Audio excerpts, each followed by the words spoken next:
Hello everyone, welcome back to my channel. In today's video, I would like to share my K1 visa timeline.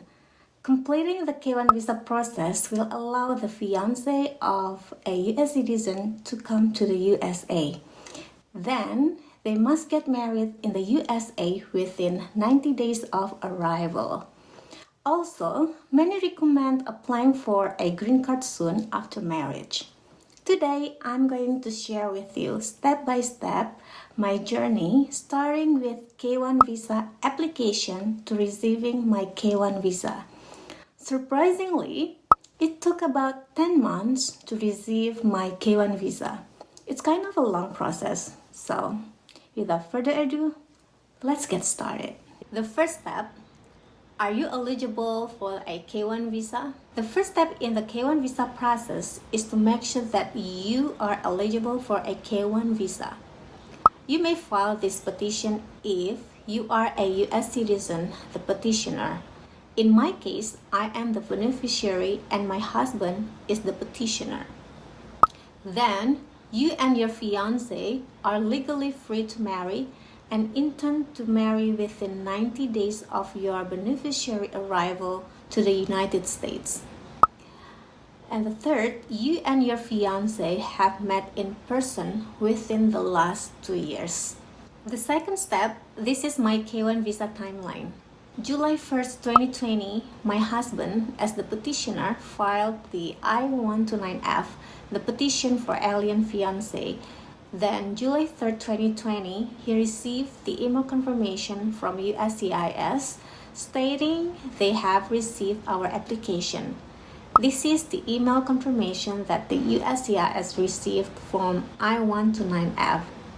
A receipt number is included with this confirmation. I have the video on how to fill out Form I-129F on my channel, Our Immigration Journey.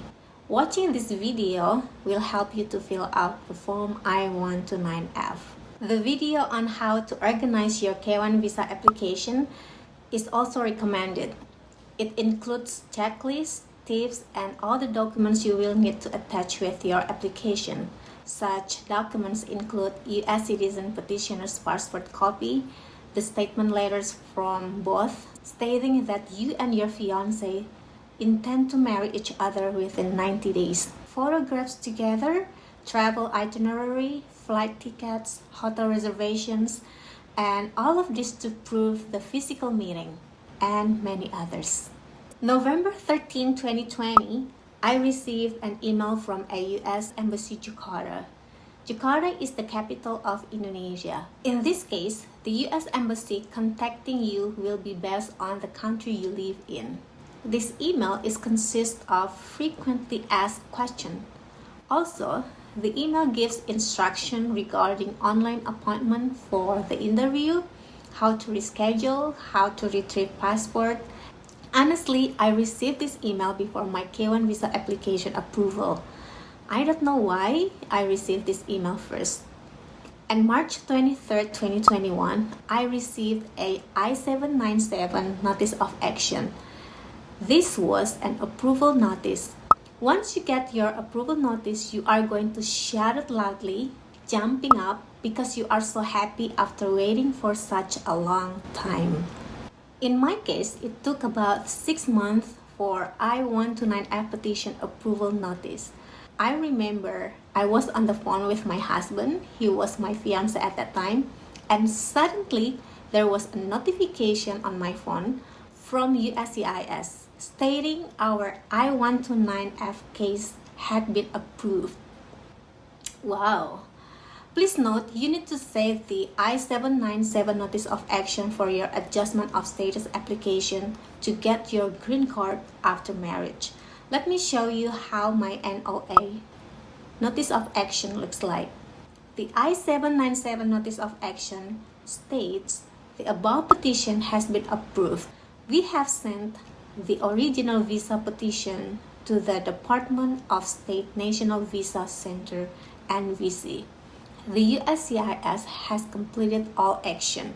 Further inquiries should be directed to the NVC, National Visa Center.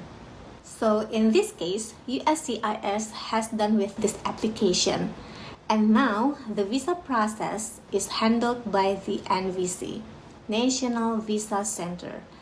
The NVC will then send a petition to the U.S. Embassy or consulate where your beneficiary will be interviewed for his or her visa. April 13, 2021, I received a letter from the NVC, often called the NVC Letter.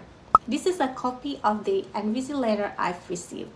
It has information for my records such as case number, USCIS receipt number, my name, the petitioner's name, interview location, and post address. Please note, you need to save a copy of this NVC letter for your adjustment of status application to get your green card after marriage. April 20th, 2021, I received an official notification from the U.S. Embassy Jakarta, Indonesia, regarding this case. The email requested updates, if any, regarding my name, mailing address, email address, and contact number. It states at the bottom of the email, an email will be sent to the beneficiary with list of documents required and instructions on how to continue the fiance visa process. April 22nd, 2021, I received an email from the U.S. Embassy Jakarta, Indonesia, stating the visa must be completed within 4 months. Following is the process to schedule my K1 visa appointment.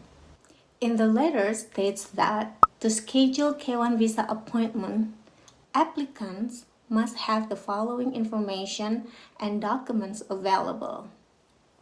The first, a passport valid for travel to the United States with a validity date at least 6 months beyond applicant's intended period of stay in the United States. The second, applicant's visa application fee payment receipt from the bank. For more information, please visit this link. The third, applicant's DS-160 confirmation page. And number 4, medical examination. Please schedule your visa interview at least 10 business days after your scheduled medical checkup. If applicable, required documents based on visa class, birth certificate, name change certificate, death or divorce decree from petitioner or beneficiary if it's applicable, military discharge, arrest, prison, court records, U.S. immigration documents, and then police certificate. Please note, Indonesian police certificate is not required. I'm from Indonesia. If you are from Indonesia, so the police certificate is not required. And then provide affidavit of support form I-134 from the petitioner. And also petitioner most recent 1040 and W2. 2 identical passport size photographs of each applicant. Evidence of relationship such as photos, card, letters, email, etc. I would like to highlight here, I provided the following documents before I schedule an appointment for my K1 visa interview. This included a valid passport, birth certificate, affidavit of support form I-134 from my petitioner along with his most recent text document. I also provided 2 passport-size photographs and evidence of relationships such as photos, cards, letters, email. Also filed the DS-160 non-immigrant visa application online.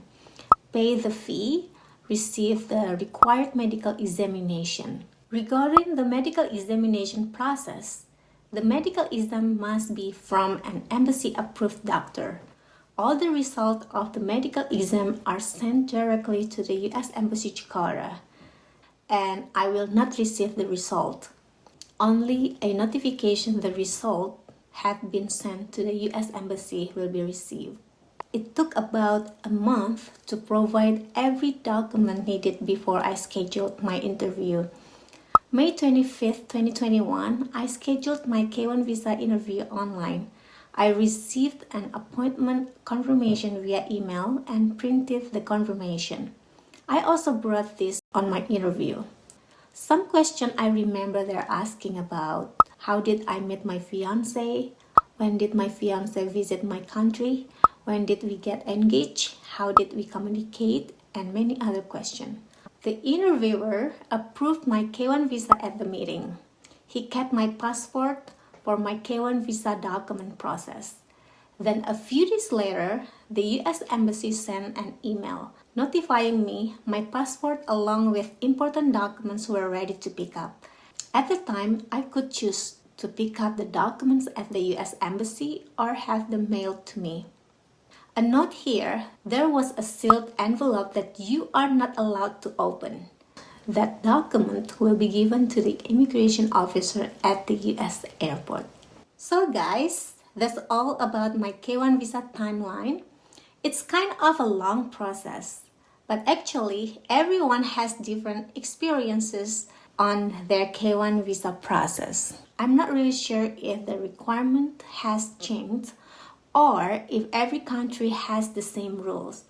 I am from Indonesia, and this is my experience I shared about my K1 visa process during COVID pandemic. But two important things to know is follow the rules and provide all documents requested by the U.S. Embassy. These transactions are usually carried out via email. I hope this video is useful. Please subscribe to this channel to watch more videos about my immigration journey. If you have any question, please leave any questions in the comment section below. I will answer as many as I can. And again, I'm not a lawyer or attorney. I can only provide answers based on my experience.